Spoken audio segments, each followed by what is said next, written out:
예, 감사합니다. 오늘은 이제 원래 어거스틴에 대해서 이제 해야 되는데 어거스틴 내용과 오늘 우리가 이제 함께 나눌 그 정교회에 대한 내용이 거의 중복이 돼요. 그래서 다다음 주에 마지막으로 어거스틴에 대해서 이제 한번 나누고 오늘 정교회에서 나누고 나서 다다음 주에 어거스틴에 나누고 3월 첫 주부터는 3월 7일이죠, 첫 주가. 3월 첫 주부터는 우리가 중세교회사로 이제 들어가도록 하겠습니다. 중세 천년의 역사를 그냥 5개월에 걸쳐서 한번 나누는 시간 갖도록 하겠습니다. 선생님 혹시 제목이 나오나요?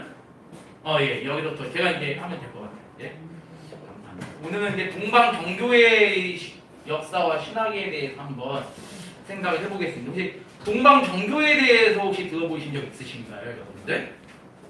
전도사님 안 되시거든요. 예. 여러분들이 이거는 기억을 해주셔야 돼요. 일단 여러분, 초대교회, 우리가 흔히 개신교에서 배우는 그 초대교회 역사는 서방교회입니다. 서방교회 역사입니다. 서방교회 역사. 서방교회 하면 어디죠? 이제 초대에서 중세로 넘어갈 때 서방교회라 그러면 로마 천주교회예요. 서방교회라 그러면 일단 천주교회입니다. 근데 서방교회가 북방이나 남방교회가 있는 게 아니라 동방교회가 있어요. 동방교회라고 했을 때는 정교회입니다. 정교회.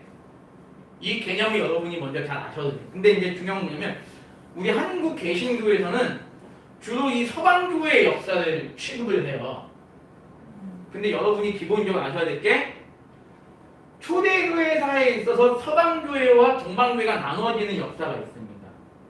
그러니까 그걸 역사에서는 동서교회의 분리라고 해요. 동서교회의 분리. 다시 말하면 하나의 교회가 예수 그리스도의, 그러니까 이 구약의 이 계시된 종교가 예수 그리스도를 통해서 가르침이 이제 완성이 되고 그 가르침의 내용이 예수님의 제자들을 통해요 또는 사도 바울에 의해서 집대성된 이 기독교라는 큰 하나의 테두리가 원래 하나였다면 이 하나가 이제 서방과 동방으로 나눠진 이제 역사가 언제 일어나냐면 서기 380년대 누가 황제가 되면서 테오도시우스 황제가 로마의 황제가 되면서 이제 서방과 동방이 교회가 나눠집니다. 그래서 우리 개신교는 주로 이 서방교회의 역사라고 보시면 되고요. 동방교회의 역사도 원래는 우리가 알아야 되는데 우리 한국교회나 신학교에서는 이 동방교회를 거의 가르치질 않아요. 근데 여러분들 정도는 그러니까 정교회가 이제 동방교회인데 이제 오늘은 조금 한번 생각을 좀 해보는 시간을 가졌으면 좋겠습니다. 그러니까 이제 다음 주에 민족 대이동이라는 게 이제 다다음 주에 민족 대이동을 이제 배우게 될 건데 민족 대이동이 뭐냐 쉽게 말하면 간단하게 말씀드리면 민족 대이동 쉽게 말하면 기독교의 중심 위치가 서양에서 동양으로 간다는 개념으로 생각하시면 돼요. 민족 대이동. 그러니까 이제 기독교가 이제 콘스탄티누스 황제에 의해서 기독교가 공인이 되면서 이미 그 전에 핍박을 통해서 기독교인들이 많이 이제 피신을 간 거예요. 도망을 가면서 기독교가 이제 동양으로 이제 많이 정착한, 그러니까 이렇게 로마를 중심으로 했던 이 기독교회가 핍박을 통해서 이제 동쪽으로 많이 이동을 하게 되는 거예요. 뭐 사도 도마도 인도로 선교를 가게 되고 그리고 뭐 사도 바돌로메 같은 사람도 이제 뭐 이란이나 그쪽으로 이제 선교를 가게 되죠. 그러면서 그런 역사가 한 300년 가게 되면서 나중에 콘스탄티누스 황제가 기독교를 봉인하고 나서 그리고 테오도시우스 황제에 의해서 기독교가 국교가 되면서 이제 거기서 이제 정착을 했던 동유럽 쪽에 더 정확하게 말씀드리면 동유럽 쪽의 기독교를 중심으로 그리고 뭐 터키나 이란 그런 이제 기독교가 전파된 그 지역에 이제 동방교회가 좀 더 이제 무럭무럭 형성하던 시기였던 거죠.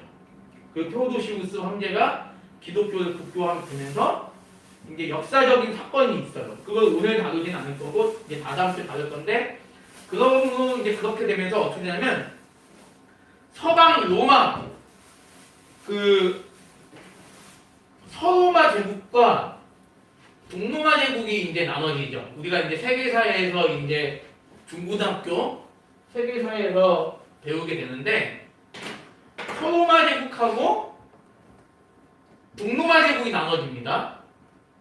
나눠지는데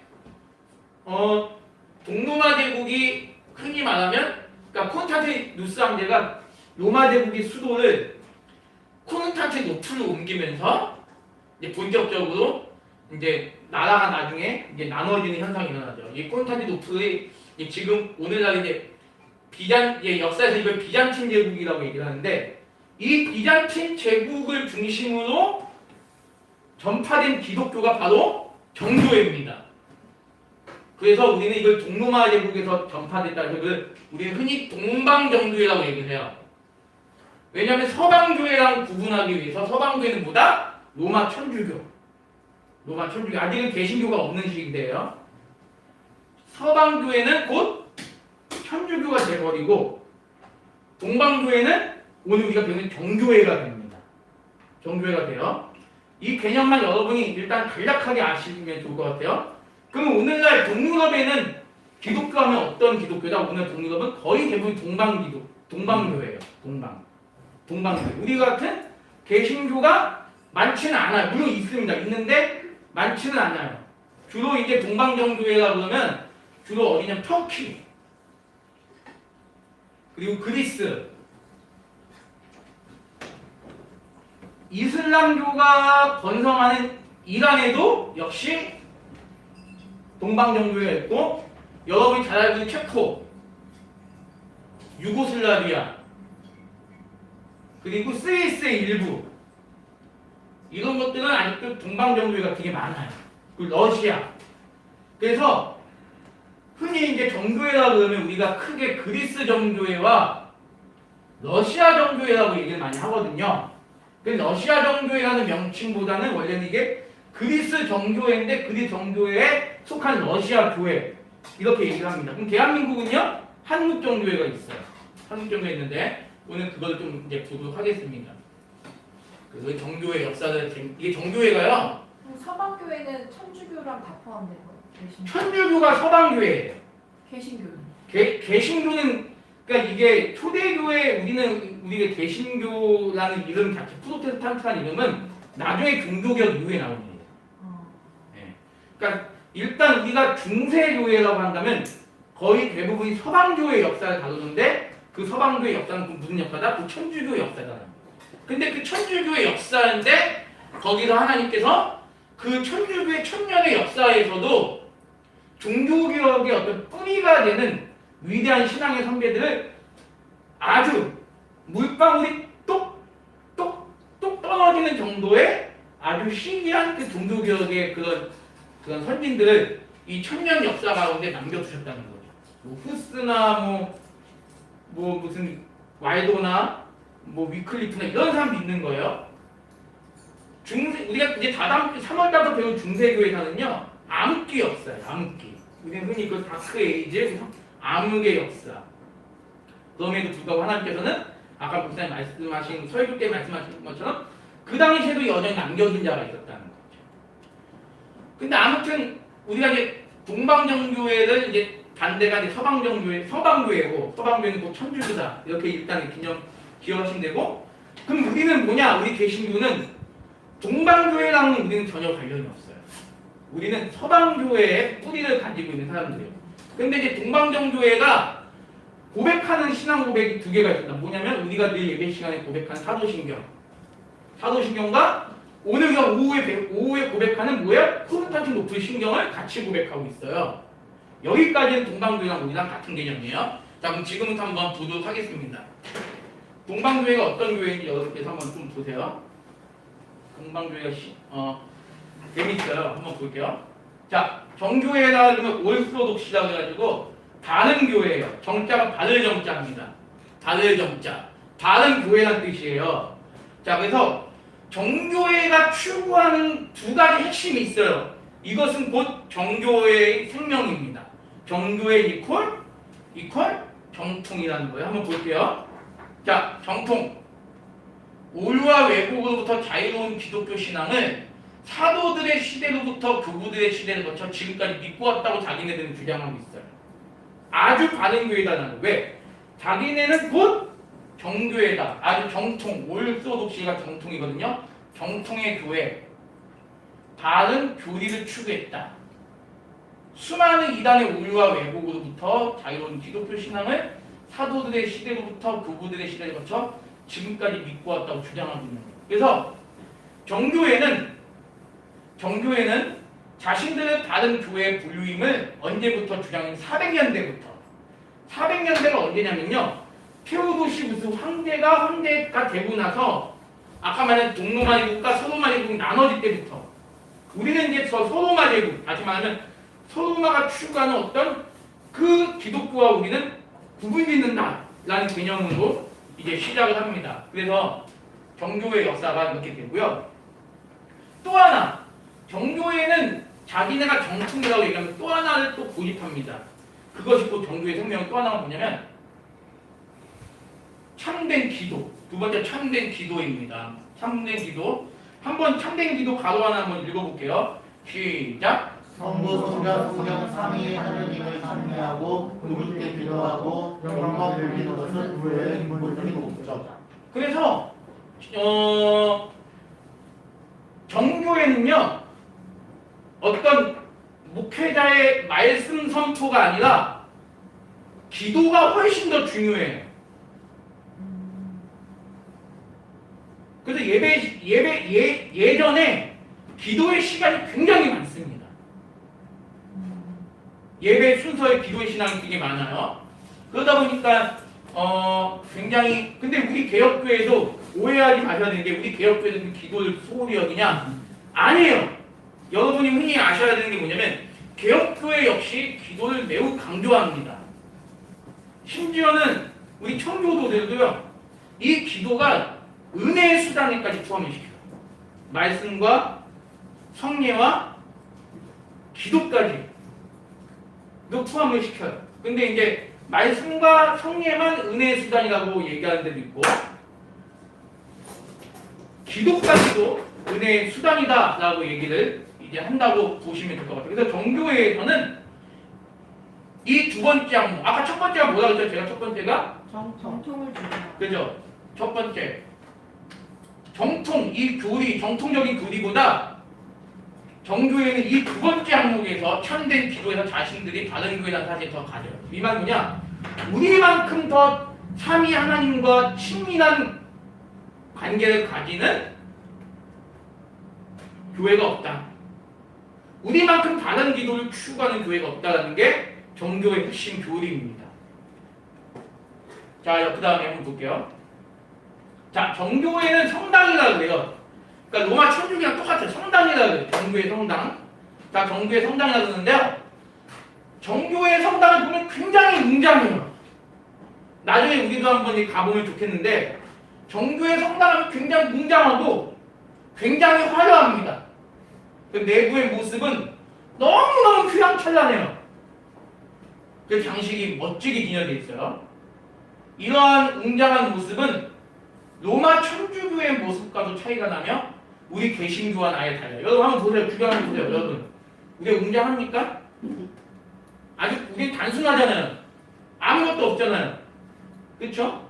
너무 단순해요. 근데 로마 천주교도 좀 화려하잖아요. 여기는 훨씬 더 화려해요. 훨씬 더? 네, 이게 그들의 교리입니다. 일부러 그런 게 아니에요. 이것이 교리예요. 이것이 그들의 교리입니다.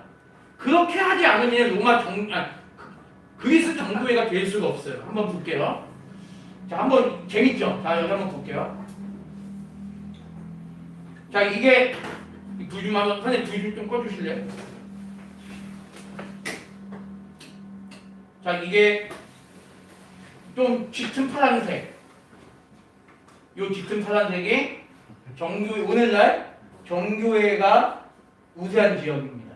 그 여기 요 부분 여기 발칸반도, 영국, 아이슬란드, 요 서유럽 여기는 현재 개신교와 천주교가 왕성한 여기는 거의 대부분이 다 뭐다? 그리스 정교회예요. 아까 말했던 나라들 여기 노르웨이, 뭐 핀란드, 스위스 그리고 여기 뭐 터키 이쪽이 터키 여기죠. 터키 요 밑에 여기가 이란 그 여기가 이제 오스트리아 뭐 그런데 쪽은 정교회가 이제 활발하게 지금 있고요. 우리 그 전 세계 인구 13억 정도가 정교회 신자들입니다. 오스트리아도 정교예요? 정교회가 많아요. 그 오스트리아. 베드로 성당 이런 게 다 정교. 아니 베드로 성당 이탈리아. 이탈리아 여기는 천주교. 근데 베드로 성당이 있더라고요 오스트리아. 예. 근데 거기 오스트리아에 있는 성당이 관광지가 많은데 네네. 그 되게 화려하던데. 그러니까 오스트리아가 개신교는 거의 없어요. 아. 천주교와 그리스 정교회가 주로 이제 많습니다. 오스트리아 여기죠 요 부분. 요 부분. 그리고 여기가 이제 주로 동유럽 쪽이요. 유고슬라비아 뭐 무슨 뭐 체코슬로바키아 그 지금의 러시아, 우즈베키스탄 다 그러니까 러시아는 거의 대부분이 그치. 그리스 정교회 그 여기 있죠. 요게 그리스도 아주 정교회가 아주 우세한 지역입니다. 그러니까 어마어마한 숫자예요 정교회가. 근데 그러니까 우리나라 기독교들은 흔히 기독교하면 천주교와 개신교 양대산맥을 놓는데요. 천주교, 정교회, 개신교입니다. 순서가. 개신교, 정교회. 아니 정. 아니 죄송합니다. 천주교, 개신교, 정교회예요. 천주가 더 많아요. 전 세계적으로. 천주교, 개신교, 정교회예요. 정교회가 제일 적고. 네? 지금 천주교가 제일 많고. 그 다음에 개신교, 그 다음에 정교회. 예, 정교회가 그 다음 순서예요. 그럼 정교회는 무시 못해요. 근데 우리나라는 워낙 정교회가 숫자가 작아요. 이게 좀 더 사진 보여드렸지만 우리나라는 9개밖에 없어요. 교회가. 전국에 9개밖에 없어요. 성당이. 자, 그럼 한번 볼게요. 그 다음. 우리나라에? 우리나라 9개밖에 없어요. 그게 9개밖에 없는 거예요? 우리나라 정교회 숫자가요. 정교회 신자가 그냥 4,000명밖에 없어요. 4,000명. 자, 요거 볼게요. 자, 요 밑에 뭐라고 되어 있죠, 여기? 요 밑에? 황제 교황주의. 이거 되게 중요합니다. 이게 보세요. 그러니까 동방교의 핵심은 뭐냐면 황제 교황주의예요. 황제 교황주의 핵심은 뭐다? 황제가 곧 교회의 아버지다. 그래서 이게 교회의 하나의 핵심적인 교리인데 동방정교회는 지금도 뭐다? 황제가 곧 교회의 머리예요. 근데 황제가 지금은 없고 대통령이나 국가의 수장이 교회의 지도자예요. 지금도. 그래서 우리나라로 말하면 문재인 대통령이 곧 국가의 교회의 지도자. 이렇게 만약에 동방정교회라고 하면 우리나라는 문재인 대통령이 곧 교회의 지도자. 교회 지도자 중에 최상급이다. 어떻게 천주교가 정상적으로 보여? 근데 천주교 교황이 최고예요. 교황이 최고고 전 세계 천주교를 다 가나다죠. 우리나라 천주교는 로마 교황청. 예, 그럼 좀 약간 국가주의가 더 들어가는 그렇죠. 동방교회는 좀 더 국가주의죠. 이제 보시면 알겠지만 이 사람이 황제예요. 이 사람이 뭐냐면 테오도시우스 황제 이후에 로마 제국에 황제가 2명이 생겨요. 테오도시우스 황제. 먼저 서로마, 동로마, 유스티니아누스 황제인데요. 이 황제가 곧 뭐다? 동방교회의 머리다. 이 사람 다 주교입니다. 주교 그 사제들. 그 밑에 이게 동방교회의 이게 대표적인 모습이에요. 자, 이거를 이제 여러분 좀 보시면 돼요. 여기까지 이해가 되시죠? 네, 충분히 이해가 되실 거라 생각돼요. 자, 그 다음 이게 우리나라 마포구 아현동에 있는 우리나라에서 제일 큰 정교회 성당입니다. 마포구 공덕동이죠. 공덕역에서 걸어서 10분. 저 가봤는데 아주 보기 이쁘고 요 동방정교회는 다 지붕이 이렇게 둥그래요. 맞아. 이유가 뭐냐면 이유가 뭘까요? 지구는 둥글어서. 전 우주를 상징합니다. 우주는 이렇게 원으로 되어 있어서 진리를 충만하게 담은 그리스도의 몸이라는 뜻이에요.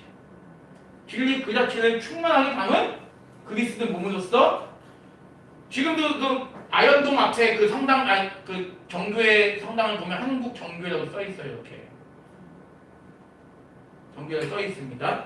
자, 한번 볼게요. 이게 마포구에 있는 정교회 모습입니다.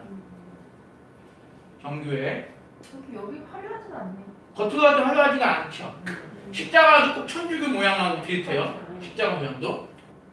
여기 동방정교회는 핵심은 뭐냐면 교회가 순수한 모습으로 나간다면 크거나 작거나 중요한 건 아니고 핵심으로 동방정교회 교회가 큰 교회를 지향하잖아요.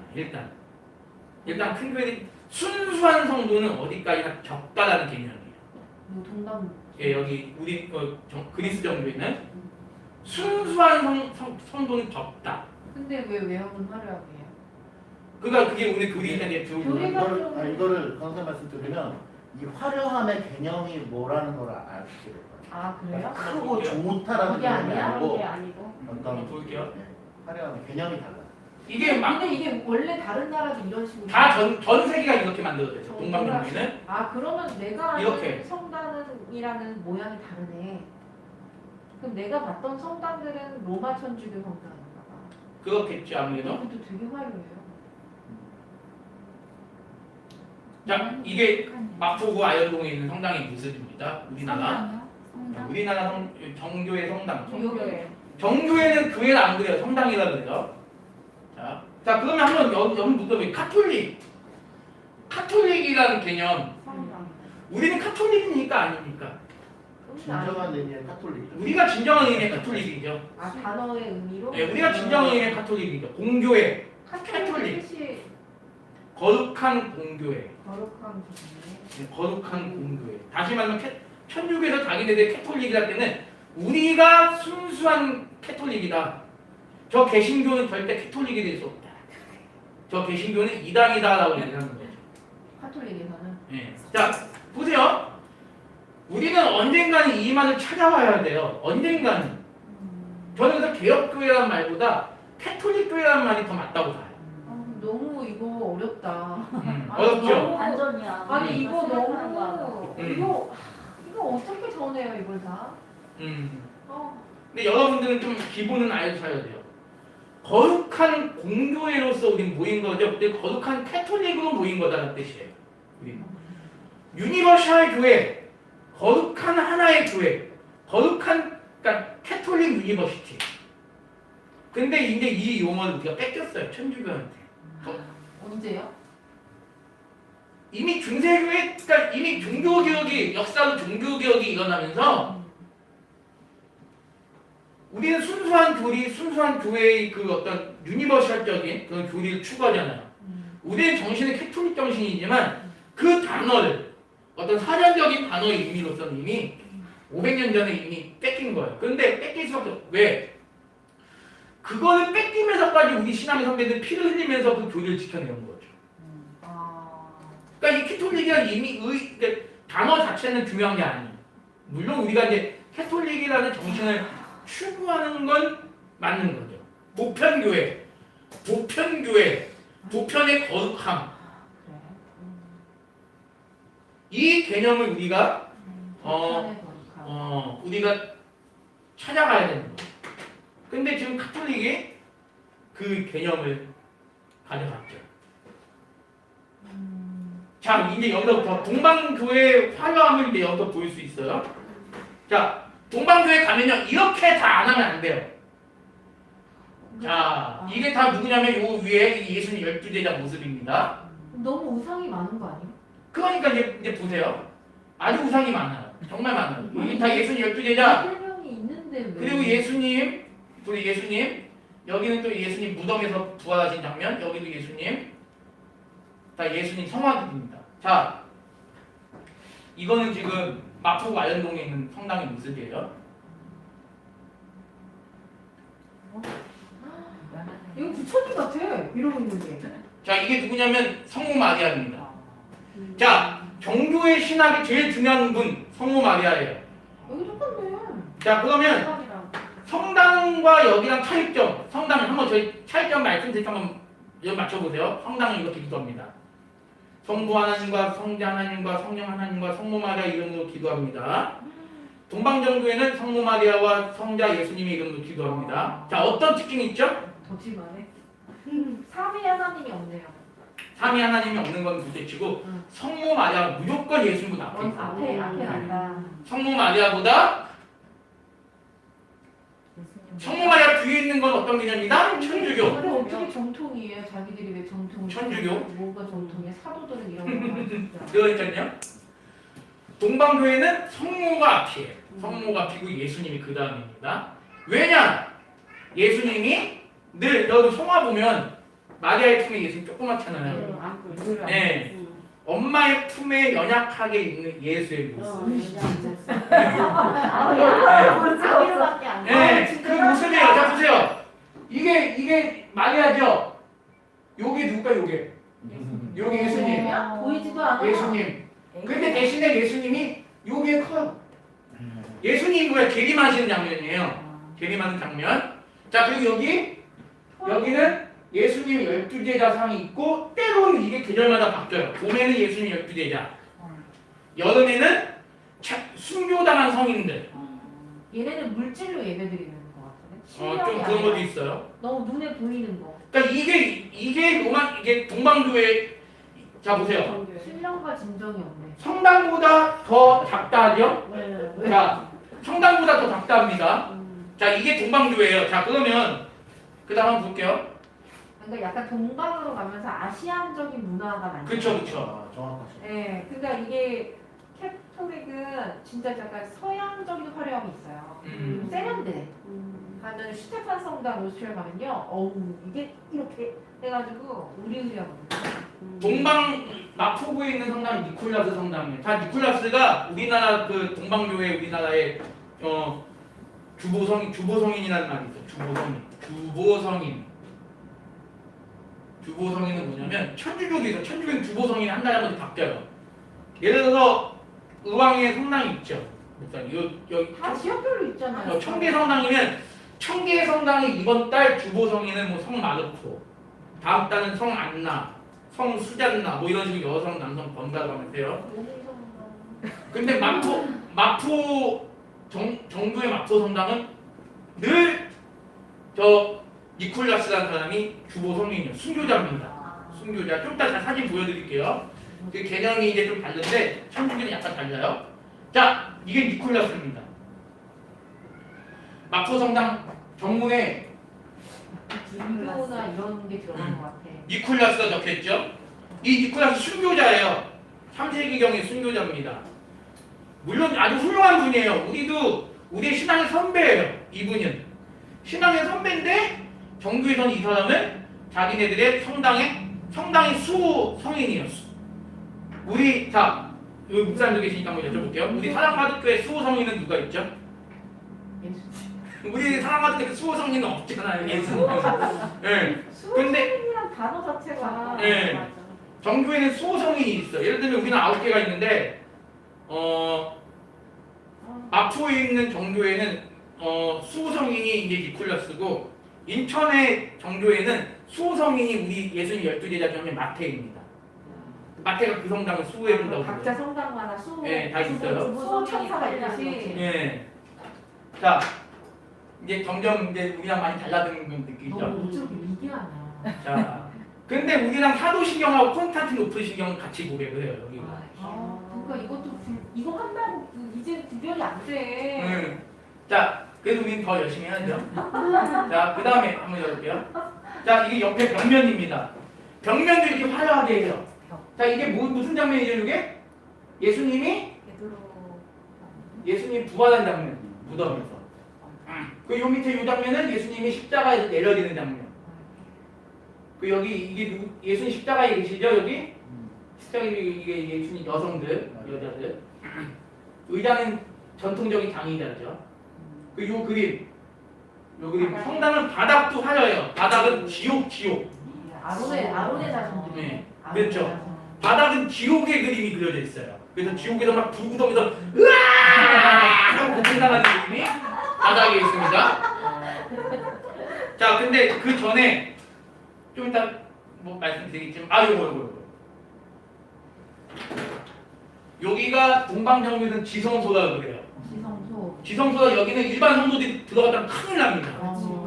여기는 사제와 부제만 들어갈 수 있어요. 수도사들만. 그리고 여기 요 제일 큰 문 있죠, 요거. 여기는 이 성당에 주교만 들어갈 수 있고 양 옆에 여기랑 여기 두 개는 부제들만 들어갔다고 나올 수 있는 거예요. 근데 들어가면 만나나요? 만나겠죠? 들어가서. 어차피 들어가면 한 똑같은 공부 아니야? 네, 지성, 그러니까 신자들인데 여기까지만 여기 있죠, 요거. 여기까지 왔다 갔다 하면서 자기 죄를 사하면 이제 사제들이 와서 그 죄를 하나님께 고해주고 마리아한테 그런 걸 사람들이 좋아하니까 그렇게 하겠죠. 마리아한테 하죠. 자, 그래서 우리는 종교개혁의 정신은 뭐죠? 만인 제사장이잖아요. 누구나 마음대로 하나님께 나와서 기도하고 회개하고 할 수 있잖아요. 여기는 기도는 할 수 있대. 회개나 그런 거는 신부를 통해서 똑같아요. 천주교는 고해성사 이런 거. 똑같아요. 자, 그 다음에 자, 아무튼 화려해 작다해 보이지만 나름대로 화려하다고 얘기하는 거예요. 자, 성모 마리아가 그냥 큽니다. 예수님 어머니. 자, 그렇게 따지면 돼요. 이은정 이사님이고 하은이라고 보시면 돼요. 아우 짜증나. 자, 정백사. 개송이요? 내가 잘못했다. 약간 이슬람 사원이랑도 비슷하게 생긴 것 같아요. 그렇죠. 동양적인. 자, 지붕은 무조건 예수님. 정교의 지붕 아까 전에 우리 뚱그런 거 보셨잖아요. 이렇게 생긴 거. 이 전 우주를 상징하고 그 안에서 봤을 때 둥그런 그 예수님이 있는데 전 우주를 통치하시는 예수님을 상징한 겁니다. 전 우주를 통치하는 예수님이고 그 옆에 천사들과 예수 12제자들이 함께 있는 거예요. 예수님 12제자들이 내 예수님을 둘러서서 보호하고 있는 장면, 천사들과 함께. 천군 천사와 예수님 12제자들이 보호하고 있다는 것을 상징적으로 나타내고 있어요. 자, 그 다음에 신기하죠? 우리 사람 가족들이 이렇게 하면 부흥이 될까요? 막 예수님 그려놓고 앞에 마리아 크게 하면 부흥이 됐지? 자, 근데 우리나라도 정교회가 많이 없다. 9개. 전국에 9개. 이거는 정백사원. 이건 어디 있는 성당이냐? 북한에 있습니다. 북한에서 치면 10개예요, 우리나라에. 문백사? 북한에는 1개 있고 남한에 이제 9개가 있는데 북한에 이거는 그냥 모형입니다. 뭐야? 네. 아무것도 없어 안에? 아니 크기는 커요. 그리고 우리 기독교 같은 동수교회 같은 그런 신자들이 몇 명 있대요. 그리고 김정은도 가끔 가서 여기서 예배를 드린대요. 근데 이 김정은도. 동방 정교회는 교황이 없고 교황이 아니죠. 동방교회는 그 우리나라는 한국 정도에는요 주교가 있어요. 좀 이따 제가 사진 보여드릴게요. 주교가 있는데 그 주교가 총관할이고 그 주교를 명령하는 곳은 러시아에서 그리스. 지금 그리스인 것 같아요. 그리스에서 명령을 다 내려요. 그래서 5년에 한 번씩 그럼 거기서 지어준 거예요 북한에도? 그렇겠죠. 아마. 그럼 이거 좀 북한에서 저걸 인정하는 거예요? 북한에서 인정하는 종 아니요. 기독교도 있어요. 북한에. 아니 북한은요 모든 종교를 인정하는 척 건물은 다 지어놨어요. 그렇죠. 예. 그저 동시교회, 칠골교회 이런 것도 문의사항으로 예배도 그렇죠. 받아요. 왜냐면 이제 해외에다 이걸 알려야 되기 때문에. 그래서 해외에서 온 사람들이 속은 게 왜 종교에 잘 알고 있구만. 근데 가면은 뭐 이제 알고 보면 그게 이제 외형적인 그렇죠. 건물만. 이게 북한에 있는 예배도 다 정백사원입니다. 보이는데 근데 그 안에서 은혜 받는 사람도 있긴 있대요. 근데 그 지하 교회는 진짜 그렇죠. 지하에서 어이구 이상해. 자, 그 다음에 내가 아는 탈북자는 지하 교회에서 성경 읽는다고 막 끌려가고. 기독교가 있죠. 불교도 있는데 종교의 자유는 실제로는 없는 거예요. 그 약간 종교개혁 아니 중세교회 거랑 비슷해요. 외형적 교회는 있는데 참 신자는 또 지하에서. 자, 그럼 정교회는 왜 이렇게 화려한가? 자, 여기 교리입니다. 자, 한번 읽어볼게요. 1번 시작. 창조주 하나님께서 피조세계의 창조적인 원리를 통해 인정하신다고 믿음. 자, 우리가 고백하는 건 뭐죠? 피조 세계를 하나님이 만드신 거잖아요. 그 하나님이 만든 그 세 개를 가지고 아름답게 하나님을 경배하는 것은 마땅한 것이다라고 얘기를 하는 거죠. 정교회에서. 근데 우리는 뭐죠? 물론 거기까지 인정하지만 그렇다고 해서 우리가 하나님을 그림으로 그리거나 십계명의 이계명의 근거에서 어떤 우상을 만들거나 정교회는 양 옆에 마리아상도 있고요. 다 있습니다.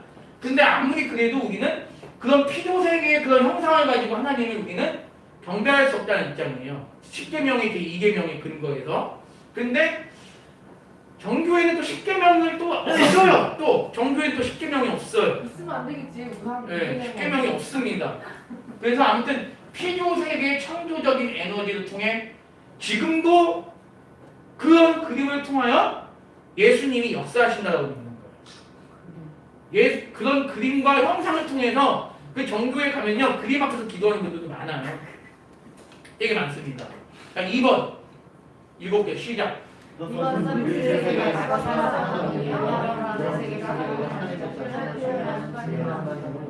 예, 이건 물질 세계 어떤 그런 그림을 통해서 하나님이 우리로 하여금 하나님 자신을 표현하게끔 만든 귀한 수단이라고 보는 거예요. 그렇기 때문에 이들에게 있어서 정교회는 화려할 수밖에 없는 거죠. 좀 그 다음 한번 볼게요. 3번 읽어볼게요. 시작. 정교회는 성당과 사와 모든 예식에서 물질적 기조물을 귀하게 사용하시는 하나님을 고백한다. 정교회에서는 성천에 사용되는 빵과 포도주가 하나님 앞에 봉헌될 때 그것들은 또한 온세 피조 세계를 하나님께 바친다고 믿는다. 자, 우리는 성찬하죠. 여기도 성찬 되게 귀하게 여겨. 자, 여기도 교회 성당의 표지 중에 하나가 여기도 성찬입니다. 근데 우리는 성찬을 할 때 어떤 의미가 있습니까? 하나님의 살과 피를 예수님의 살과 피를 우리가 그것을 받을 때 영적으로 주님이 임재한다라고 믿는 거잖아요. 영적 임재하는 거잖아요. 근데 얘네가 아닌 이 동방 종교의 신자들은 그 예수님의 피와 살이 물질이잖아요. 예수님의 몸인과 피를 상징하잖아요. 그것이 하나님께 봉헌될 때 모든 피조 만물이 하나님 앞에 봉헌된다라는 그 어떤 나름대로 숭고한 그런 개념으로 성찬에 임한다는 거죠. 그러니까 이들은 근데 어떤 면에서는 갔냐면 물질 세계를 피조 세계를 우리가 악하다고 보지 않잖아. 영지주의처럼 영은 선하고 육은 악하다라고 보지 않는 것처럼 우리 역시 물질 세계도 하나님이 만드신 창조 세계이기 때문에 어디까지나 선하다고 믿지만 얘네들은 그 선한 것 자체를 너무나도 이제 극대화시키는 거죠. 그래서 온 우주 만물을 다 하나님께 드리는 수단으로 성찬을 이제 시행하는 거죠. 우리랑 또 개념이 좀 다르면서도 큽니다. 개념이. 자, 한 번 더 볼게요. 4번 읽어볼게요. 시작. 이런 차원에서 정교회는 아름다움이 인간 삶의 중요한 차원이라 생각하고 이런 아름다움은 인간의 손으로 만들게 하신 하나님께 감사하기 때문에 조명이 주장없이 정교회의 내부는 매우 화려하고 아름답다. 이게 교회예요. 정교회 교회. 그래서 정교회를 만들 때 안을 우리처럼 지으면 안 됩니다. 아니 어떻게 하나님께 예배를 드리는데 어떻게 이렇게 너무나 이런 장식도 없이 어떻게 이렇게 형편없이 예배를 드린단 말이야. 이렇게 이제 하는 거죠. 성경은 이거 달라요? 똑같습니다. 성경은 똑같아요. 천주교도 왜 이거 말이야? 성경은 외경이 더 있잖아. 60년. 근데 이제 정교에도 외경이 있죠. 외경도 있고 기본적인 거는 우리가 우리 다 읽고. 이게 가장 기본이에요. 근데 정교. 이걸 읽는데 어떻게 저런 교리가 나오지? 그렇죠. 네, 뭐 5번 그거는 참 그건 연구해볼 가치가 있어. 아니 그러니까 나는 그러면 신자들이 말씀을 안 본다는 얘기야. 근데 아마 이제 이거를 나름대로 해석을 한 것 같아요. 우리도 이제 피조 세계를 아름답게 보는 것처럼 저들은 너무 그거를 너무 극강조해서 피조 세계의 그 어떤 것으로도 우리가 하나님 기쁘게 경배할 수 있으면 다 끌어오는 그런 개념까지 아예 그냥 바꾼 것 같아요. 그래서 뭐 형상을 만들어도 상관이 없어. 하나님을 표현하는 거면 물론 하나님은 없겠지만 예수님을 표현하는 거면 성모 마리아를 표현하는 거면 다 좋은 거야. 그리고 성경에 나오는 신앙의 위대한 인물들, 뭐 베드로나 뭐 그런 사람들을 다 만드는 것도 예산들 우상이라는 개념이 없는 것 같아요. 제가 봤을 때는. 그들과 직접적으로 얘기를 해본 적은 없지만 그리고 지성소는 좀 있으면서 10개명은 왜 인정을 안 하는데요? 그러니까 저도 그게 의문이에요. 근데 한번 연구해볼 가치는 있어요. 근데 중요한 건 뭐냐 내가 아까 얘기한 거 우리나라 개신교가 너무 정교에 대해서 너무 몰라요. 그러네. 네. 완전 뉴스에도 되게 많이 나오거든요. 뉴스에도 정교에 많이 나오고 그래서 우리는 이게 뭐야? 맨날 보면서 우리가 같이 정교 본 나와요. 거야. 막 이러면서. 뉴스에서 정교의 그 세계 그 교주가 세계 오면요 뉴스에 늘 뉴스에서 가장 스포트 같은 비춰져요. 그리고 네. 이제 영화에도 러시아 영화 같은 경우는 정교회가 많이 그럼요. 나오고 러시아 영화나 유도 영화에는 정교회가 많아요. 좀 느낌이 기재 달라져. 프로젝트 정교회가 근데 많아요. 이게 정교회 보니까 공산국가였던 나라들이 많네요. 그렇죠. 국가주의가 들어가다 보니까 그렇죠, 그렇지. 정교회에 또 그런 게 있어요. 동유럽 쪽이나 이런 데는 동유럽은 그러니까 전 세계 아까 제가 몇 만이라고요? 정교회 신자 전 세계 12만입니다. 12만 카톨릭은 21만. 그 개신교가 17만. 아니 17억. 네? 17억. 전 세계 개신교가 17억. 천주교가 21억. 아 어기지 다. 그리고 동방정교 12억. 꽤 많네. 불교가 유대교는 불교가 한 20억. 네? 유대교. 유대교는 생각보다 많지 않아. 네, 유대교는 생각보다 많지 않아. 근데 천주교가 개신교보다 많네. 그럼요. 전 세계적으로 천주교가 서유럽 쪽은 거의 다 지금 그러니까 참 안타까운 거는 종교개혁의 산실인 서유럽도 지금은 천주교가 많아요. 그리고 종교개혁의 산실 중에 개신교 국가들이 개신교라도 자유주의가 많아요. 개혁주의는 뭐 찾아보기도 어렵겠고. 그러니까 많은 분들이 우리 선배들이 이제 개혁 신학의 본고장인 유럽에 가서 유학을 갔다 오신 분이 하는 게 뭐냐면 유럽에 가면 감리교 정도면 이렇게 보수라고. 아주 최고의 보수다. 대한민국은 장로교가 이렇게 많은 거는요. 대한민국만의 유일한 축복이라고 얘기해요. 다른 나라 없고. 미국도 장로교가 많지 않아요. 침례교가 많아. 미국은 침례교회가 많아요. 남침례교회가 너무 많아요. 장로교회가 많은 곳은 한국밖에 없어요.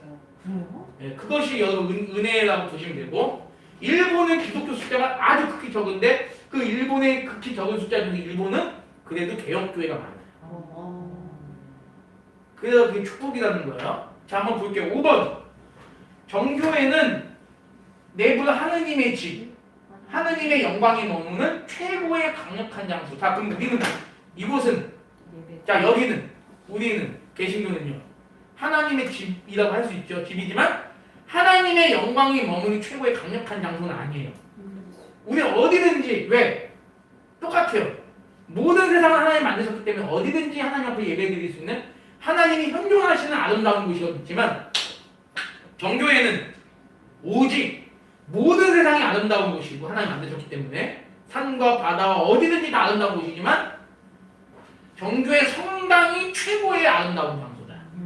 그래서 굉장히 화려하게 만드는 거죠. 자,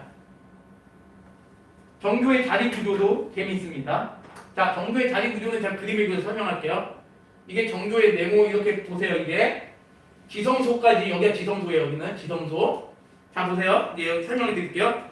1번 정교회는 교회 공동체의 의미를 부각시키기 위해서 개신교회나 성당보다 작게 지어요. 우리는 공동체다. 크면 공동체가 될 수 없잖아요. 예를 들어 아까 사랑이배 목사님 말씀하셨지만 누가 누군지도 몰라. 내가 예를 들어 오정현 목사님한테 인사해서 목사님 안녕하세요 그러면 어디 구역이세요? 여기 어떤 부목사님한테 심지어 부목사님한테 인사해요. 목사님 안녕하세요. 저 아세요? 저 여기 사랑의교회 성도입니다. 어디요? 목사님 그분인데요. 아 그래요? 반가워요. 공동체 개념이 없어요. 큰 교회는. 근데 동방정교회는 아니다. 참된 교회는 신자가 신자를 못 알아보면 안 된다. 그래서 항상 개신교회는 성당보다 작게 지어요. 그래서 보통 십자가의 형태 모양인데 제가 이거 잘못 그렸는데 이렇게 그려요. 동방정교회는 이게 십자가 모양입니다. 자 보세요. 십자가. 여기가 좀 더 작죠? 여기가 길고 그래서 동방정교회는 직사각형 모양이에요. 근데 그 지붕이 항상 여기 이렇게 있어요. 둥그런 데가 이렇게 있는 거예요. 자 근데 이제 아무튼 정교회의 가장 특징적인 자리가 예비신자들입니다. 예비신자들이 어디냐면 여기 출입구가 이렇게 있잖아요. 아까 출입구 주보성인 그 니콜라스 딱 들어가면 여기 여기가 무슨 자리다? 예비 신자석이에요. 예비 신자는 뭐냐면 성당 출입과 맞닿는 그 위치에서 예비 신자들과 죄 지은 신자들은 항상 뒤에 앉아요. 죄 지은 신자들은. 그 참회 신자들이 성찬 집행된 동안 무슨 말이에요? 성찬이 집행된 동안이면 뭐예요? 성찬할 수가 없는 거예요. 만약에 장모님께서 성찬을 되게 열심히 하셨는데 내가 그래서 뭐 사진 쳐가지고 죄를 졌어요. 그러면 신부가 보속이 뭐냐면 신부가 이런 죄를 졌으니까 당신은 몇 주 동안 이런 고행을 하셔야 됩니다. 이런 선행을 하시면 하나님이 당신의 죄를 예수님의 십자가의 불로 용서해 주실 겁니다. 그렇게 선언하기 전까지는 항상 여기서 성찬을 할 수가 없는 거예요. 그래서 천주교랑 같아 이것들. 참회 신자 동안 머무는 곳. 그래서 초신자나 죄 지은 자들이 점점 앞으로 나갈 수 있는 게 뭐냐면 하나님 나라의 점진적 이동을 표상한다라는 개념입니다. 그래서 정교에 가면요 예비 신자석이 이게 크게 예비 신자석, 예비 신자석 그게 적혀 있어요. 맨 뒤쪽에 가장 끝에 머리에. 자, 그 다음에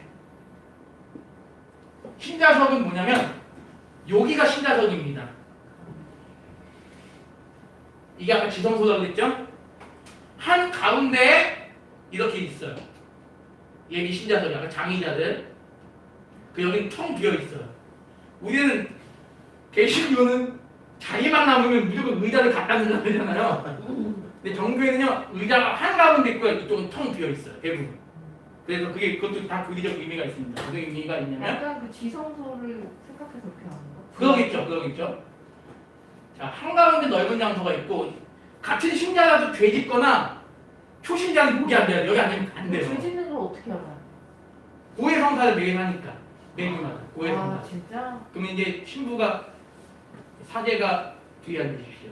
속이면 모르네 속이면? 그렇죠. 속이면 모르겠죠. 아이고 속이면 몰라.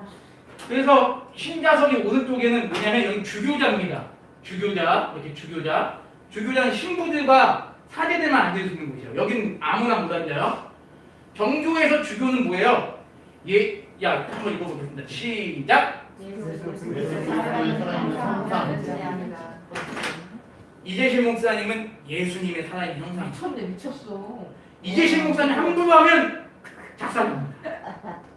아니 이거 완전 이단인데요? 잘 들어보세요. 자, 오. 이단 중에서. 자, 정교에서 주교는 예수님의 살아있는 형상을 존재하는 직분이다. 신자석의 왼쪽은 뭐냐면 성가대석이에요. 성가대석. 성가대석이 여기 말씀 봉독대가 있어요. 말씀 봉독대는 뭐냐면 제가 아까 전에 말씀 봉독하거나 목사님 말씀 봉독할 때 말씀이 얻어 봉독할 수 없어요. 말씀 봉독대는 항상 이쪽에 있는 거예요. 이렇게요.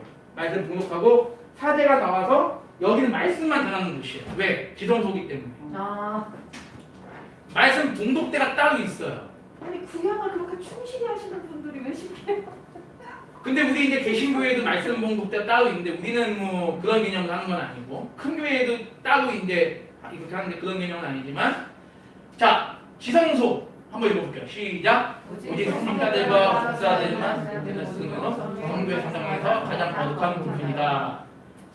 얘는 재단이 있고 성화벽을 보여주기도 신자석과 분리해야 된다. 자 이거를 그림을 좀 앞으로 한번 가볼게요. 여기서 자 여기는 주교나 사제가 왔다 갔다 하시는 곳. 여기는 수도사나 복사라고는 뭐냐면 저 같은 강도사. 저 같은 강도사들은 여기로 왔다 갔다 했어. 여기는 이재실 목사님 왔다 갔다. 그리고 수도사들은 뭐냐면 신학교 가는 목사 후보생들, 신학교 다니는 사람들은 왔다 갔다 했습니다. 그 여기는 담임 목사뿐만. 자, 그 여기가 지성소입니다. 지성소. 여기는 못 들어가요, 아무도. 여기 안으로 여기 들어가는 거거든요. 이 벽을 기준으로. 여기는 못 들어가요. 여기는 사제는 왔다 갔다 했었어요. 독사들이나 다 왔다 갔다 했는데 일반 신자들은 못 들어가죠. 그래서 여기가 가장 중요해요. 정교회에서 가장 중요한 거예요. 자, 여기가 보면 예수님 12제자죠. 요 사진들 요거 머리 조그만 것들. 아니 그 천주교도 구해 성사를 매주 해야 돼요? 매주 시간이 있더라고요. 아니 그 의무예요? 의무죠 성사니까. 아니 그러면 성사니까 이거겠죠. 그분이 나에 대해 모르는 게 하나도 없겠다. 신부들은 모르는 게 없죠. 나 너무 힘들어. 사람이. 자, 그럼 이 분리는 뭐냐? 한번 읽어. 이 분리 시작. 이 분리는 아직 하나님의 통치가 완성되지 않았고 우리는 여전히 그리고 우리가 완전히 달리죠. 자, 하나님의 통치가 완성이 됐나요? 완성이 되지 않았습니까? 우리 완성이 됐다고 했죠. 우리에게 있어서는 아직 종말이 안 온 것처럼 보이지만 하나님의 작정과 섭리의 관점에서는 하나님의 통치는 완전히 임하신 거고 이미 승리한 거예요. 마귀 사탄의 마귀 사탄은 이미 패배한 겁니다. 마귀 사탄은 이미 패배한 거예요. 근데 이 정교회는 아직도 하나님 통치가 완전히 임하지 않았다고 믿는 거예요. 어이없다. 완전 우리랑 분위기가 완전히 달라요. 완전히 우리랑 분위기가 달라요. 그리고 정교회 애들이 이렇게 떠들면 큰일 납니다. 정교회에서 애들이 이렇게 떠들면 큰일 나요. 어떻게 거룩한 하나님이 최고의 거룩한 임재의 장소에서 애들이 떠들면 애들 무조건 뒤로 있어요. 애들 무조건 뒤로 있어요. 어떻게 삼위 하나님이 임하시는 성모 마리아가 임하시는 이 거룩한 곳에 어떻게 아이들이 떠들 수 있느냐?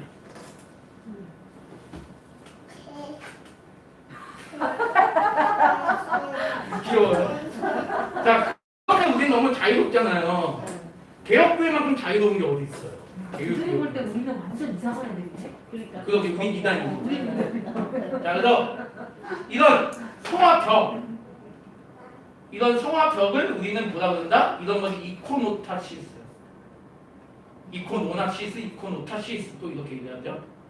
이런 것들. 이코노스타시스는 라틴어예요. 이코노타시스에는 상관없는데.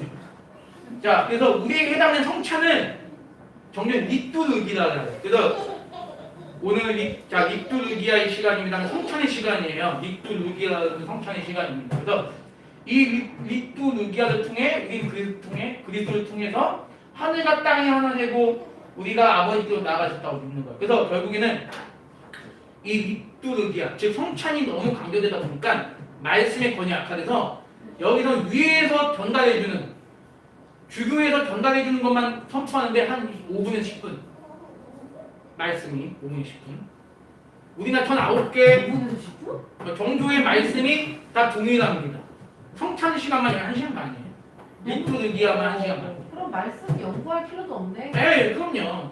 아니 여행도 해야죠. 연구하고 연구해야 돼? 연구해서 그걸 그대로 읽는 게 아니라 자기 말을 넣어야 됩니다. 기본 틀은 이제 오는 거죠. 매주 화요일마다. 그럼 성도들이 개인 묵상 시간을 가지라고 얘기해요? 그럼요. 그거 하죠. 성경 보면서? 기도를 굉장히 중요시해야 되니까. 자, 그 다음에 이해가 되시죠? 되세요? 이해? 예. 자, 정교의 재단. 아까 이제 지성소 앞에 있는 매우 중요한 곳이에요. 그래서 이거는 권사님이 들으셔야 되는데 네. 병나서 죽어가는 사람이 이 재단을 만지면요 병이 난다고 그래요. 병나서 죽어가는 사람이 이 재단을 만지면 자 보세요. 이걸 지금도 믿는다고? 요 재단을 만지면 병나서 죽은 사람 요걸 만지면 병이 난다고 믿는 게 그만큼 여기는 굉장히 엄중한 자리예요. 여기 하영이나 하한이가 왔다 갔다 하잖아요. 여기 막 숨어 들어가잖아요. 정교회는 절대 있을 수 없는 일이에요. 큰일 납니다. 그럼 어머니 아버지 엄청 혼나요. 정교회에서 어떻게 애들이 왔으라고 해요? 이런 식으로 그런 개념이에요. 굉장히 대단하죠. 무섭습니다. 자, 아무튼 그 다음에 이콘이 아까 그림들이 형상들이에요. 성화나 형상을 이콘이 정교회에서는 매우 중요합니다. 그래서 이콘에 아까 세 개의 문이 있다고 했잖아요. 제가 아까 세 개의 문, 세 개의 문. 이 세 개의 문은 도제문이라고 해요. 도제문. 그 중앙을 우리는 뭐라 해요? 임금의 문이라고 해요. 임금의 문.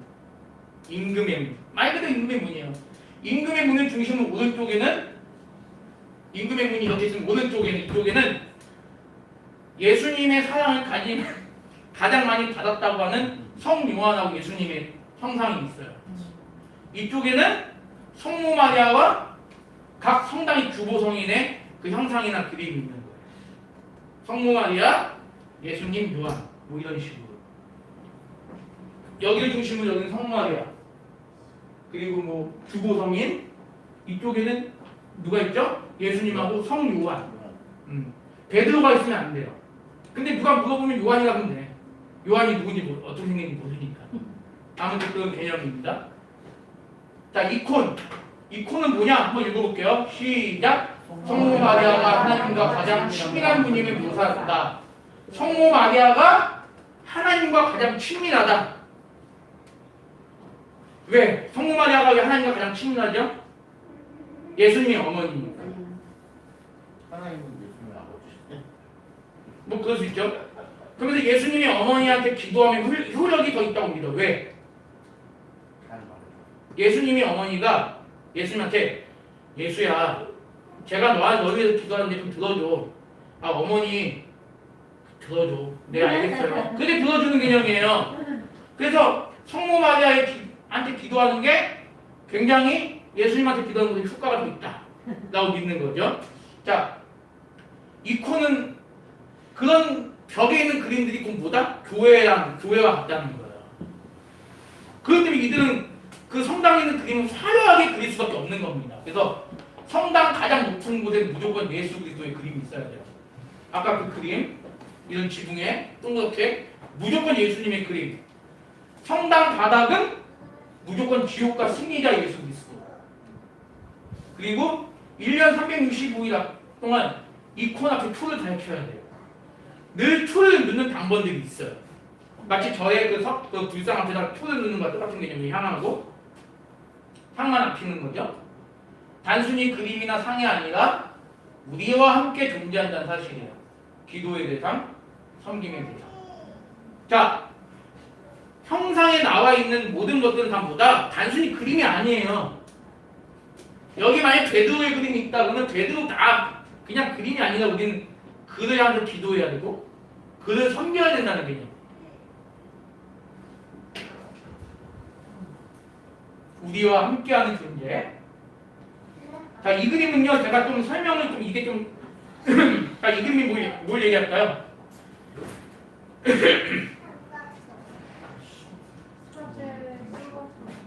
Get out, 꺼져.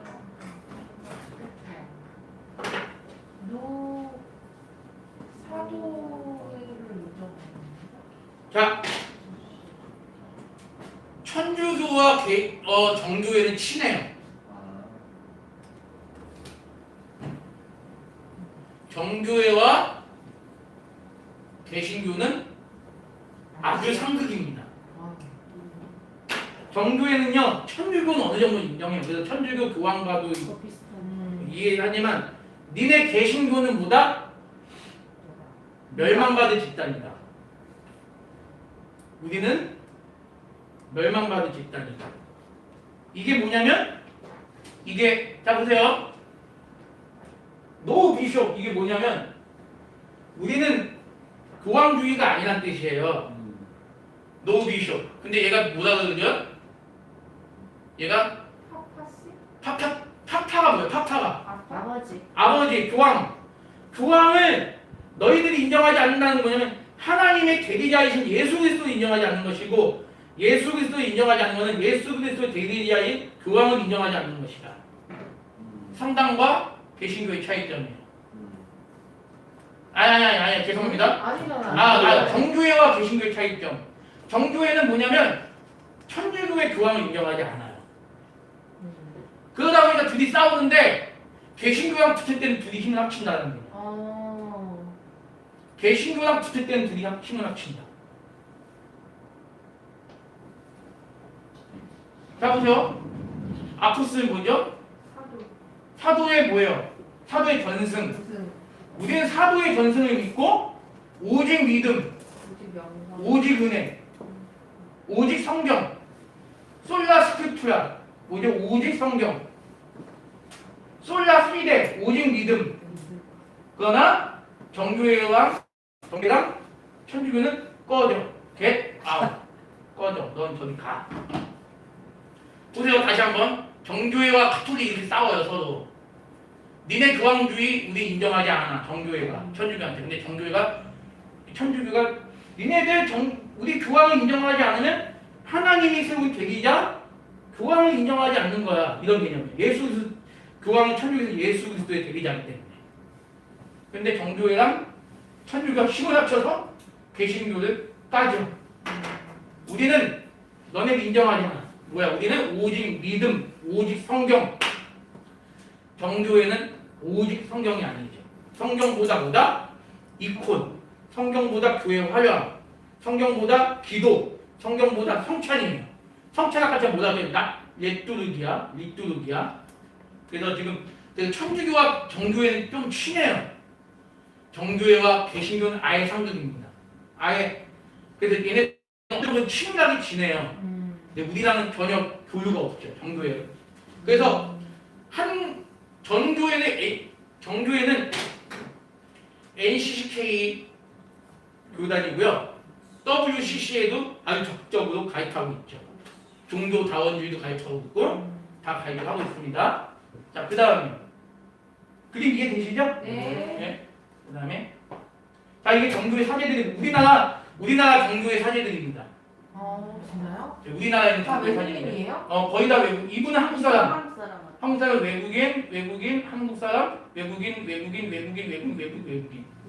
우리나라 사람은 딱 2명이죠. 1명. 외국인 사람처럼 생겼어. 자, 그래서 여기 보세요.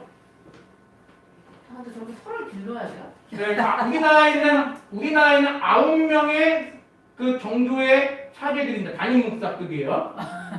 9명. 그 한 명은 뭐냐면 총주교. 다시 말하면 우리 교단 총회장과 같은 역할이에요. 좀 이따 사진 보내드릴게요. 자, 이게 그 정교회에서 제일 큰 우리 그러니까 우리 대신에서 제일 큰 교회가 어제 청톤 생명학교였는데 정교회에서 제일 큰 성당은 마포에 있는 아카데미 그 성당입니다. 그래서 여기서 찍은 거예요. 자, 그 다음에 죄송해요. 이게 자 소티리우스 대주교. 지금 우리나라 초대 주교가 소티리우스 주교였고요. 2대 주교가 어거스틴을 아주 잘 가르쳤다는 네. 우리가 믿는 어거스틴 암브로시우스 대주교입니다. 잘생겼다. 이게 우리나라 지금 마포 성당 담임이에요. 마포 성당? 자, 대주교입니다. 자, 그 다음에 이게 마포 성당 성도들의 모습이에요. 굉장히 가족적이죠? 분위기가. 네, 공동체 개념이잖아요. 총 인원이에요? 이게 교회 총 인원입니다. 제일 많아요. 우리나라 마포 성당에서 제일 큰 교회. 진짜 가족이네. 가족. 그러니까 정교회는 큰 교회를 지향하지 않아요. 그러니까 불신자들이 욕합니다. 맨날 확장만 하려는 개신교. 맨날 교회만 크게 지려는 개신교. 그거에 비해서 정교회는 얼마나 깨끗하고 순수하냐. 그래서 많은 한국 사람들이 정교회에 호감을 갖죠. 아니면 천주교 호감을 갖거나 천주교만큼 전도하지 않고 정말 순수한 하나님 복음을 전하는 교회가 어디 있느냐. 근데 우리는 늘 어딜 가도 전도한다 이거. 싸움. 개교의 중심이 전혀 아니죠. 이 애들의 모습 보세요. 자, 이게 성당에서 학생부랑 유초동생들이 같이 예배드리는 모습입니다. 사진도 되게 잘 찍었네. 요게 되게 상징적이에요, 요게. 이게 태양이 싹 들어오네. 네. 햇살이. 근데 목사님이 한마디 해주시죠. 꼭 뭐 같아 이게? 독수리가 있는 거. 독수리가 동방정교의 그 상징 깃발이에요. 옛날에 이제 꼭 애들이 억지로 앉아 있는 모습. 이거 그냥 연출된 사진. 그러니까 네. 연기자들 아니야? 예배드리기 싫은데 억지로 앉아 있는 모습이에요. 캠프 사진. 네, 이게 정교회에서 캠프 예배드리는 사진인가 봐요. 마스크 쓰고. 캠프 사진이에요. 어머, 그러네. 이게 애들이 예배드리는 모습이고요. 억지로 끌려온 끌려온 거 거 같네. 같네. 예배드리는. 일단 거리두기를 안 했어요. 그러네. 네. 우리 토끼 왜 우리 가네. 자, 그 다음에 이게 성당의 아이들의 모습입니다. 아우 최근이다. 최고다. 네, 여기에 외국인들도 많네. 외국인들이 막 외국인 외국인. 그래서 마포 그 아현동 가면 외국인들이 진짜 많아요. 보니까 이성 많진 않아요. 이게 전부야. 이게 아이들 전부예요. 이게 우리나라 모습입니다. 자, 그다음 재밌죠? 얘네들 참 귀여워요. 요 애들 외국인들 우리나라 애들. 우리나라 애들. 자, 이런 모습입니다. 이게 정교회 이게 결혼식인데 이건 참 획기적인 거 보세요. 정교회 결혼식. 자, 요게 뭘까요? 요게 우주입니다. 우주인데 이게 정교회에서 결혼식 장면은요 거의 보기 드문 장면이에요. 집사님 나중에 정교회 초청받아가면 좋겠다. 네? 정교회 초청받아. 자, 정교회 초청받은 자 보세요. 이게 뭐냐면 성당. 이게 우주인데 우주. 이 우주를 다시 띄워줘요. 자 보세요. 결혼식 장면인데. 아니 이게 모델이야 왜 이렇게 이뻐? 홍보 모델? 그건 셀 아니야. 아닐걸요? 진짜 정교회 신작걸요. 이렇게 지구 반씩 나눠줘요. 해가지고. 나눠주고 아니 신자 중에서 제일 예쁜 사람은 이렇게. 자 이게 뭐냐면 성찬이에요. 정교회는 결혼식 때 성찬을 합니다. 결혼 성사가 굉장히 중요해요. 정교회에서는 성찬을 해요. 이거 외국인이에요. 외국인 사제. 여기 이런 사람 같아. 네, 아까 전에 나왔던 사람이 있어요. 자, 이렇게 성찬합니다. 여자도 미인이고 남자도 멋있죠. 그래서 이렇게 이게 결혼식 끝난 이 모습. 정교회는요 주례를 무조건 5명이 봐요. 한 명은 사회, 한 명은 성찬, 한 명은 뭐 기도, 한 명은 뭐 축성은 뒤에 있는. 네, 포도를 이렇게 흔드는 이런 사람들. 이게 이제 결혼식 장면이 끝. 요 사람이 아까 전에 암브로스 대주교. 아까 포도주 준 사람이 누굴까요? 포도주. 요 사람 포도주. 요 사람. 볼게요. 맞나? 이 사람이잖아요. 가운데. 정교회 결혼식 장면입니다. 외국 사람 아니네. 엄마 아버지가 한국 사람인데. 자, 이게 우리나라에 있는 요게 결혼식 끝난 장면. 자, 우리나라에는 정교회 총 9곳입니다. 9개. 서울 마포구에 있고 공덕동에 있고 부산, 인천, 울산, 전주, 전북, 완주, 강원, 춘천, 경기도, 파주. 그래서 여기는요. 대한민국에서 문화재로 지정되어 있어요. 이 1번 여기는요. 니콜라스. 왜냐면 우리나라 시기하는 기독교이기 때문에 기독교의 한 부류이기 때문에 그래서 여기는 문화재로 되어 있어서 관람이 가능해요. 언제든지. 그래서 신청해서 갈 수 있어요.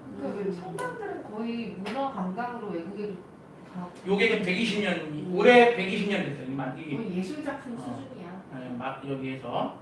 그러니까 아무튼 이런 정교의 역사가 있는데 이 정교의 역사가 동방정교의 역사를 따로 다뤄요. 어떤 책이 있어요. 근데 거의 시기한데 아무튼간에 이런 동방정교도 개신교는 아니지만 기독교의 한 일종이라는 걸 여러분 이제 알겠죠. 그래서 동방정교회는 종교 다원주의도 인정하고 WCC나 NCK 그래서 좀 이제 하나 이제 동방정교가 철저히 하는 건 뭐냐면 낙태나 동성애는 무조건 금지. 여기 철저하게 금지합니다. 하나님이 주신 생명 어떻게 인간이 천주교도 그런 쪽이 있긴 하잖아. 천주교는 그런데 나눠지나? 정의구현 사제단은 완전히 반대죠. 거기는 또 정의구현 사제단은 천주교의 한 3분의 1 정도가 정의구현 사제단이고. 그건 우리나라만 있는 거 아니에요? 그렇죠. 뭐 우리나라에 있는 건데.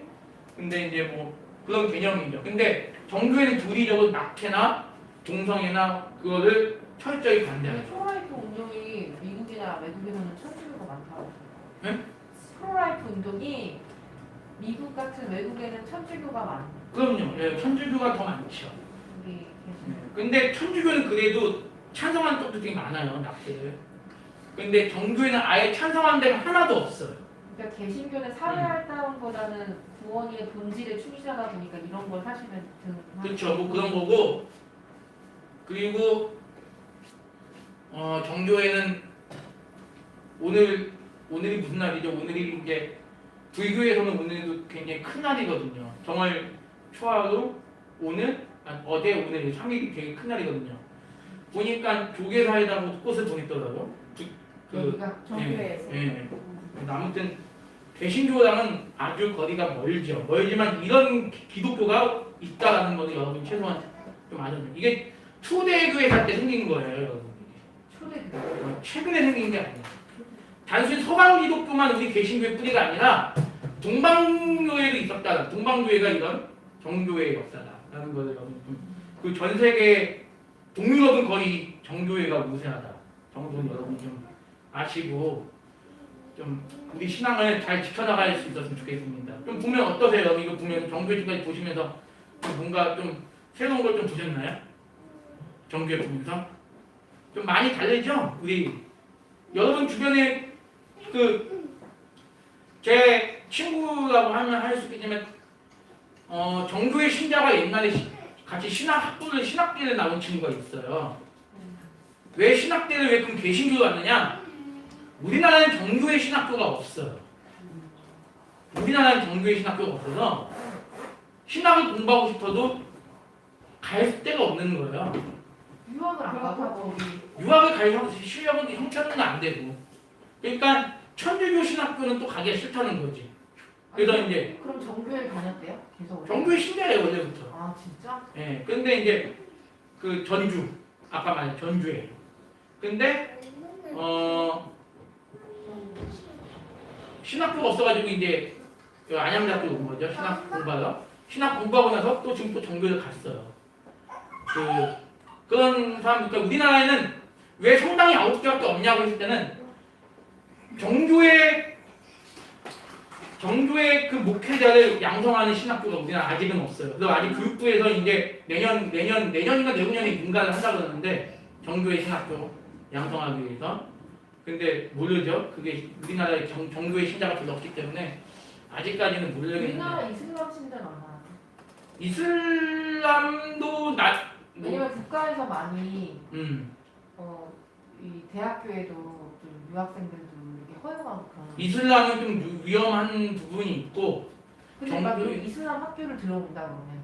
왜냐면 내가 얼마 전에 롯데월드 갔을 때 이슬람 그 신자들이면 기도실이 있더라고요. 롯데월드에. 이런 때도 있어요. 네. 내가 그래서 깜짝 놀랐어요.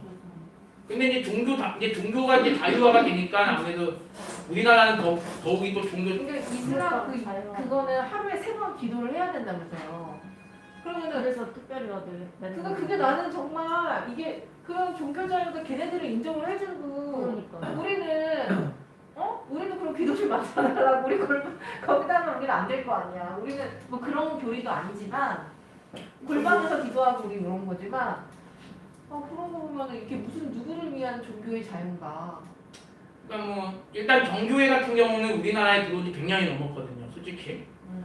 근데 정교회는 우리나라 들어온 100년이 넘은 역사이기 때문에 정교회 신학교가 없는 거는 아마 이제 교육부에서도 이건 아마 늘 무심하고 있는 것 들어올 수 같아요. 있겠네요. 네. 신학교가. 그래서 왜냐하면 개신교랑 천주교는 있는데 정교회는 신학교가 없으니까. 근데 이슬람은 걱정은 됩니다. 솔직히 걱정은 되는데 정교회도 이제 걱정이 돼요. 정교회도 이제 종교 이제 신학교가 들어오면 어떻게 이게 될지 왜냐면 모르겠는데. 불교 신자들이 좋아할 만한 그렇죠. 동양의 정서 약간 공덕을 쌓는 느낌? 이렇게. 재산은 금지하고 대신에 또 재산은 재산도 금지하고. 금지예요? 네, 술 담배도 다 금지해요. 여기 사제는 이제 술 담배 다 해요. 사제도 하고 신자들도 다 하는데 원칙적으로 여기는 중요한 건 일요일만큼은 하지 말아라. 일요일날 가장 하나님 예배드린 날이기 때문에 술 담배 하면 안 된다. 나머지는 허용되고 그런 개념입니다, 여러분. 아무튼 이런 진리를 마치 진리가 아닌데 진리처럼 이렇게 들어온 종교들이 많다는 거 여러분들 아시고 이제 다다음 주 마지막으로 어거스틴과 민족 대이동에 대해서 얘기하고 이렇게 마치도록 하겠습니다. 기도하겠습니다. 하나님 감사합니다. 참으로 세상에는 하나님을 믿는다면서도 하나님에 대해서 잘못되게 가르치는 그런 곳들이 많이 있습니다. 이 마지막 때 살아가는 우리 성도들이 이런 진리를 잘 분별할 수 있게 도와주시고 오직 하나님 말씀만의 기준으로 살아갈 수 있는 우리 믿음의 성도들 모두가 되게 주께서 축복하여 주시옵소서. 감사하며 살아계신 예수님의 이름으로 기도드립니다.